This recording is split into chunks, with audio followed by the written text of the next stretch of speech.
mga nanay nga nagre-reklamo eh. Hoy, marami ka ng utang sa anak mo. So, isa na what spiritual obligation ng mga godparents is to pray for the child. Patasan nyo sana yung bata ay lumaking mapagmahal, masunurin, at maging successful sa buhay. Okay? So my dear child, the Christian community welcomes you with great joy. In His name I claim for Christ our Savior. And I now trace the cross on your forehead. And I ask parents and godparents to do the same. So, cross nyo yung baby, tatay, nanay, cross nyo yung ninong, nina, ha? Huwag masyadong idiin yung pupon ninyo, ha? Sa noo ni baby. Baka magmarka yung cross, no? Nanay. Then, mga ninong-ninang. Sige, tignan mo yung mukha nila, Yan, mukha mo. Hindi ako sila. Sila ninong ko.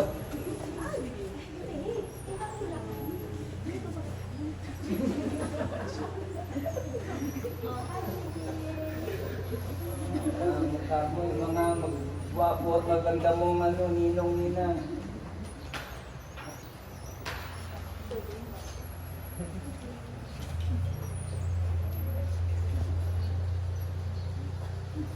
The Lord be with you.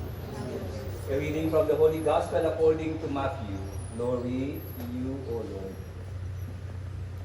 Jesus approached his disciples and said to them, all power in heaven and on earth has been given to me. Go therefore and make disciples of all nations, baptizing them in the name of the Father and of the Son and of the Holy Spirit, teaching them to observe all that I have commanded you, and behold, I am with you always until the end of the age. The Gospel of the Lord. Praise the Lord Jesus. Please be seated. Wala na ba kayong pupuntahan at absent ba kayo sa work nyo? Day off. Oh, swerte naman, day off. Sino yung nag-absent? Siguro. Very good. Please. So pag walang day, walang absent, hanggang alauna tayo dito, Kasi minsan, ang problema natin, dahil po tayo problema katoliko, sino hindi katoliko dito? Ano po ang sister? Methodist. Ang Methodist sa Catholic, medyo close yan. Okay, so, ano nangyayari kasi, pupunta lang tayo sa iba, mga Katoliko, kung may kasal, binyag, libing. If I ask you this question, do you go to church every Sunday or participate in Mass Saturday? Sino yung taas sa kamay yung lagi na